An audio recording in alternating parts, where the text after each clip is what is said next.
Welcome to A-Level and AP Physics. In today's lesson, we will discuss all possible graph questions from electromagnetic induction topic. In this lesson, we will discuss all questions in detail so you can improve your conceptual understanding of EM induction, and also you can have better understanding of graph questions from this topic.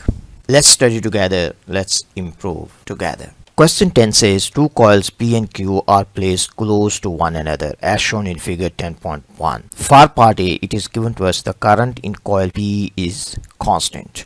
An iron rod is inserted into coil P. Explain why during the time that the rod is moving, there is reading on the voltmeter connected to coil Q. So first of all, we have coil Q here. And next to this one we have coil P. In the question it is given to us an iron rod is inserted into coil P. So this one is the iron rod. We need to understand iron is a magnetic material. It's a soft magnetic material. And when magnetic material is placed inside an external magnetic field, it also becomes magnet. So it simply means that when we insert iron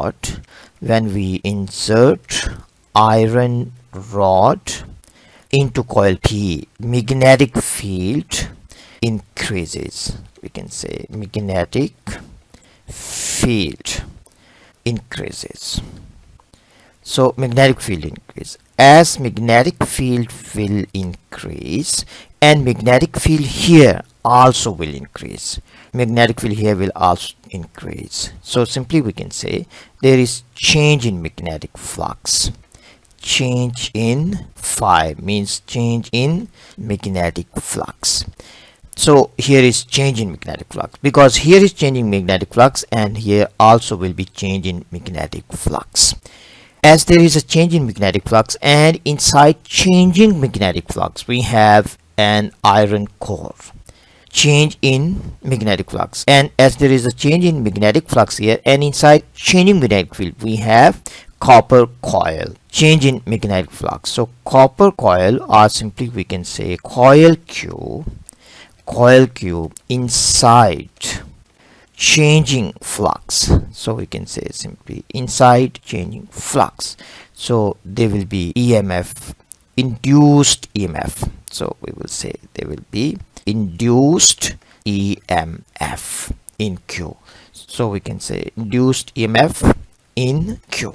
So EMF will induced in Q. So these are the points you need to understand. First of all, when iron core is inserted, we're inserting this one inside. Magnetic field inside coil P is keep on increasing as long as the iron rod is moving. So there will be change in magnetic flux in coil P, and also there will be change in magnetic flux in coil Q. As coil Q is placed inside changing magnetic flux, so there will be EMF induced in coil Q.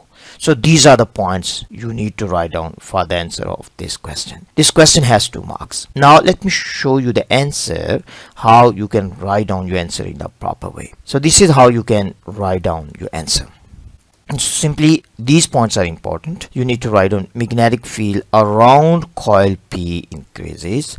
This changing magnetic flux is cut by coil Q. This is cut by coil Q, therefore inducing an EMF in coil Q. So these points you have to mention in your answer, and this is a typical type of question, so you need to clear your concept about this one. If once your concept is clear why magnetic field is increasing, then many questions about this topic you can answer.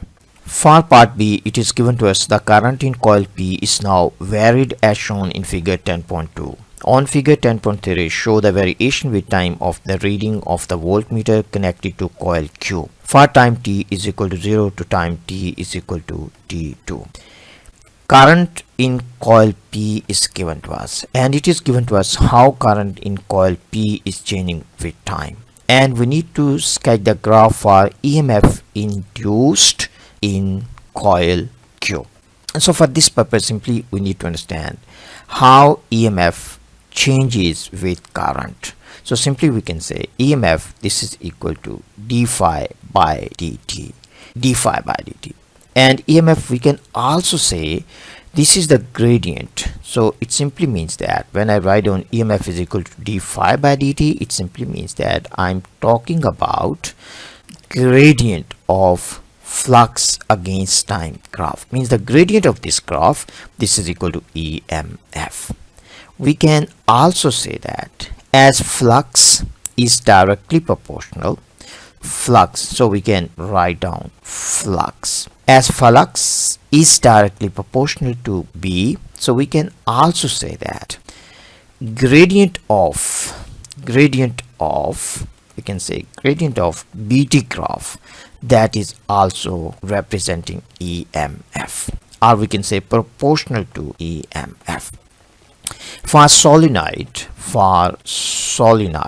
means for coil B is equal to mu naught Ni. So from here we can say B is also directly proportional to I.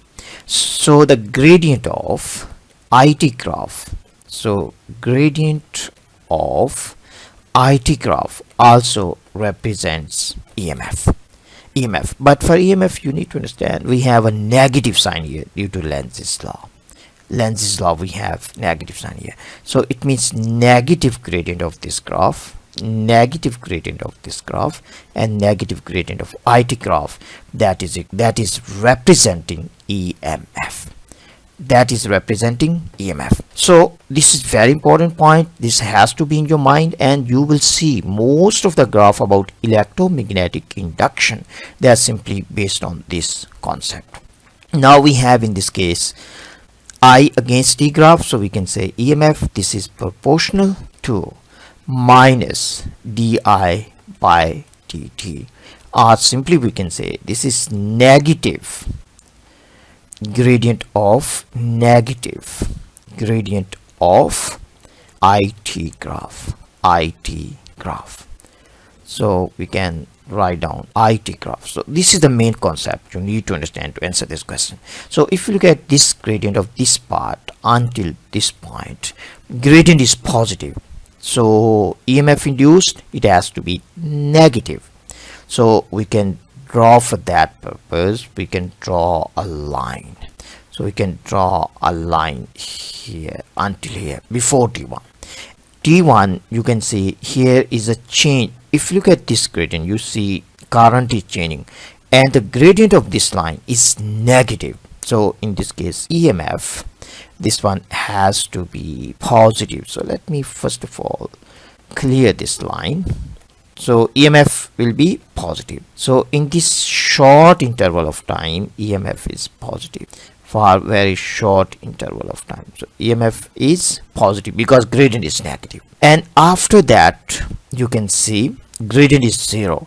It means that EMF will be 0. So this is what you need to sketch. But we can also join them by dotted line, so it looks nicer. So this is how you can connect. So this is how you need to sketch the graph. This is how you need to sketch. And so let me show you a better one. But one thing you need to understand in this case is this gradient has to be shallower as compared with this one, because this gradient, you can see this is steeper, this is shallow. So this EMF has to be greater than this one. Now let me show you how you can sketch a proper graph, a beautiful one. So I have already drawn this one, so you can simply look at this. So this is how you need to sketch in your final answer. So this one you can use. I hope this one is clear to you, and this is the main concept. You need to understand this main concept. If this is clear to you in today's lesson, you will see most of the graph we will only answer based on this concept. Question 2 part B says two coils C and D are placed close to one another as shown in figure 5.2. The variation with time t of the current I in coil C is shown in figure 5.3.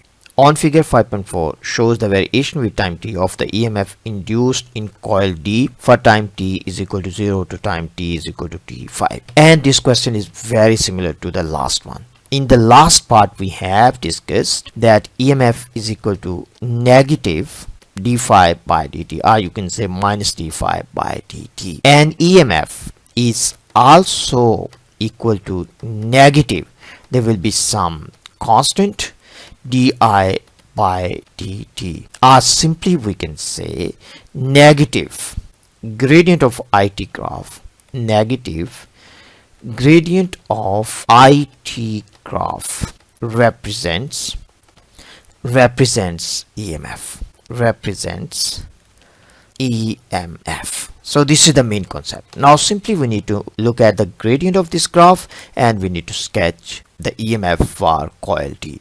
If you look at this part, gradient is equal to 0. It means EMF until T1 it has to be 0. So EMF has to be 0 until T1. And after that, gradient is negative. This gradient is negative and this gradient is positive.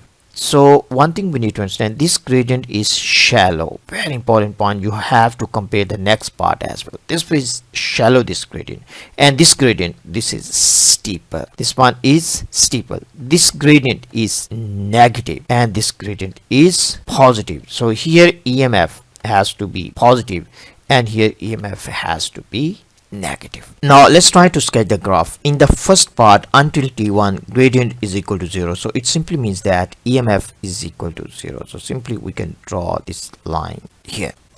And in the second part, gradient is negative. So EMF has to be positive. So EMF will be positive. So we can see this is about 6 lines. So about 6 lines. So here until this, gradient is positive, and after that gradient is 0 because gradient in this part is equal to 0. So simply we can draw the line from here. So gradient is equal to 0. So until here gradient is equal to 0. Gradient is 0. This is until T3. So until here gradient is equal to 0, and after that gradient is positive. So EMF has to be negative. EMF has to be negative, and this is up to, we have T4. Yes, so it is up to T4 until here. So this is how you need to sketch. But one thing you need to consider is that this gradient is steeper, so EMF has to be greater. So EMF has to be greater, and this is from T3 to T4. Yes, so it has to be greater. So just approximate. Yes, you can show this one is greater. So this is how you can sketch. Now let me show you a proper graph, how you can sketch a better one. So this is how you can sketch. So few points you need to understand in this case are, one point is that if this one you show is positive, this one has to be negative, and this one has to be steeper than that. So this one has to be steeper. So you have to take care of these points. Part B says, on figure 10.3, sketch the variation with X of the EMF E induced in the coil for values of X from X is equal to 0 to X is equal to 6.0 centimeters. For this question, it is given to us, coil is moving in a non-uniform magnetic field with constant velocity. With constant velocity. So this is given to us in the question, with constant velocity. So in this case, if you look at the given graph, we have flux on y-axis and we have x on x-axis. So as the coil is moving with a constant speed, it means that if the distance is the same, so until here we have 3 centimeters, also we have 3 centimeters here. So it means that if x is the same, speed is the same, so time taken also is the same. So now if you look at this gradient is shallow. So we can say this gradient is shallow because the time taken is the same, and this gradient is steeper, means there is a greater change in flux in the second part of this graph from 3 centimeters to 6 centimeters. So we need to sketch the graph between EMF and X. Again, EMF in this case, it has to be equal to minus d phi by dt. So this X is the same, so time taken also is the same. Time taken from 0 to 3 centimeters is the same as time taken from 3 to 6 centimeters. So simply the gradient of this graph, that is equal to EMF. So simply we can say negative gradient of negative gradient of phi x graph. Because x is the same, speed is the same, so time taken is also the same. So simply we need to look at the gradient of this one, gradient of this. So gradient of this one is negative, so EMF has to be positive. So EMF has to be positive. So simply we can draw a line here up to 3 centimeters. So gradient has to be positive. Gradient is negative, EMF has to be positive. And gradient of this one is positive. So EMF has to be negative and steeper than this one. Steeper than this. So we can draw here.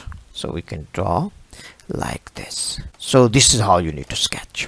And if you wanna join them, you wanna connect them, we can also connect with this dotted line. So we can make it a little bit longer, but this is how you can sketch. So let me show you the proper one, the nicer one. So this is how you can sketch. This is proper graph, a nicer one. So this is how we can sketch. So you can say this is the gradient of phi x graph, because time taken from here to here and here and from 3 to 6 centimeters is the same. So you can say gradient of phi t graph. Question 9 part A says state Faraday's law of electromagnetic induction. According to Faraday's law of electromagnetic induction, EMF is directly proportional to rate of change of magnetic flux linkage d phi by dt, rate of change of magnetic flux linkage. And this is what you need to write down for the answer of this question. So simply you can say induced EMF is proportional to rate of change of magnetic flux linkage, and you will get 2 marks. Part B says show that for a current of 2.8 amps in the solenoid, the magnetic flux linkage of the coil C is equal to this. So simply we need to calculate magnetic flux linkage of coil C. So we can say phi C. This has to be equal to NBA. NBA, number of turns on coil C, times the area of cross-sectional area of coil C times B magnetic field. Number of turns of coil C we have, that is equal to 85, and the value of B here, so we have B here. B is pi times 10 to minus 3 times I. Current is here. Current is equal to 2.8 amps. Now we need to multiply with area. Area will be equal to pi times R square. So we can say A is equal to pi times R square. R is the radius. So the diameter of coil C, that is equal to 3.2, and the radius will be equal to 1.6 centimeters, means 10 to minus 2 square of this one. Now if we solve this one, our final answer will be equal to 6.0 times 10 to minus 4 vapors. So this is what we need to show. Part C says the current I in the solenoid in B is reversed in 0.30 seconds. Calculate the mean EMF induced in coil C. First of all, let's try to understand how we can calculate mean EMF. Mean average EMF. This one will be equal to the total change in magnetic flux linkage. We can say N phi divided by delta T. Or simply we can say this is equal to delta change in magnetic flux linkage, total change in magnetic flux linkage divided by delta T. And the change in magnetic flux linkage, we can also write down the final NABF minus NAB initial divided by delta T. T2 minus T1 you can write on, or simply you can say delta T. But in this case we need to understand direction of current is reverse. If direction of current is reverse, it means direction of magnetic field is also reversed. So we can say, let's say initial magnetic field is to the left, just for simplicity we can say to the left. So the final magnetic field, this one has to be to the right.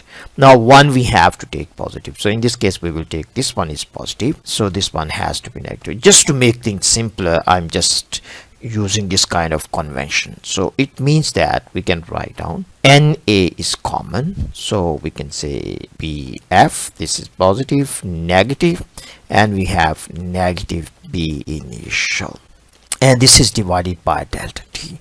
So as BI is equal to BF in magnitude. They have the same magnitude, so we can say this is equal to B. This is equal to B. So it simply means that we have now NA, and this is 2 times of B, and this is divided by delta T. But we have already calculated magnetic flux linkage. We have calculated magnetic flux linkage. So magnetic flux linkage, in this case we can say this is magnetic flux linkage divided by delta T, and here we have 2 now. So this is 2 times the change in magnetic flux linkage in this given time. So simply we can write down now, this is 2 times magnetic flux linkage in coil C. We have already calculated, that was equal to 6.0 times 10 to minus 4 and divided by time. So the final answer will be equal to 4.0 millivolts. So the answer is 4.0. So beautiful question. You need to understand why do we multiply by 2, because in this case direction of current is changing, so it means direction of magnetic field is changing. So the change is double, means you have to multiply by 2. Changing magnetic flux linkage is double. Part D says the current I in the solenoid in B is now varied with time t as shown in figure 9.2. Use your answers to C to show on figure 9.3 the variation with time t of the EMF E induced in coil C. So we have I against time graph, and we need to sketch EMF against time graph. And we have already discussed that EMF, this is proportional to minus di by dt, or simply we can say EMF represents negative gradient of IT graph, negative gradient of IT graph, or we can say EMF is equal to negative some constant di by dt, so simply EMF is proportional to negative gradient of IT graph. So we can say this is IT graph. So this is our main concept. But for this question we have to use our answer from C. In the C part we have seen for time delta t is equal to 0.3, we have seen that EMF induced, that was equal to 4.0 millivolts. So this point we have to use in our answer now. So first of all, if you look at the gradient here, this gradient is 0. It means EMF is equal to 0 in the first part. So we can say EMF here is equal to 0, and we can also draw the lines here to understand in a proper way. We can draw some lines. If I draw the line here, so this is here, this line is here, so I can also read this one. So I can draw the line here, and we can draw the line from here, and we can draw the line here to read time axis. The purpose is to read time axis. Now as gradient here is equal to 0, it means EMF is equal to 0. So we can simply draw EMF is equal to 0 until this point. And then if you look at this time is equal to 0.3 seconds. So this time is equal to 0.3 seconds. And EMF induced in this case, in this time period, in time 0.3 seconds, EMF induced, that is equal to 4.0 millivolts. So we can label these axes. So we can say this is 2, this one is 4.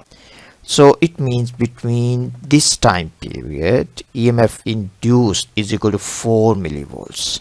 So this is 4 millivolts. So we can draw the line here. So this is 4 millivolts because gradient is negative. So EMF is positive. And in the next part, EMF is equal to 0 because gradient of this part is 0. So gradient of this part is 0. So the EMF is equal to 0. And gradient of this part is positive. So the EMF will be negative. And if you look at the time here, delta t, time taken, this is equal to 0.6 seconds. 0.6 seconds. But the change in current is the same. So it means EMF will be half. Change in current is the same, but time is double. So it means if this is double, EMF has to be half. So EMF has to be half. So in this case we can draw half 2. So this one will be 2, so this is 4, so minus 2, this is minus 4. So 2 from here, so this will be 2. You can draw horizontal line here. And in the last part, gradient is 0, so it means EMF will be equal to 0. So this is how you need to sketch the graph. I hope this one is clear to you. I hope you have got the idea, you have got the main concept, how to answer graph questions from electromagnetic induction. Now let me show you a proper graph, a nicer one. So this is how you can sketch a proper graph. So this is how you can sketch a proper graph. So this is what you need to sketch for this question. If this video was helpful, please like and subscribe, because your encouragement is very important. And also, if you have any questions, please leave your questions in comments and I will try to answer as soon as possible. See you in next video.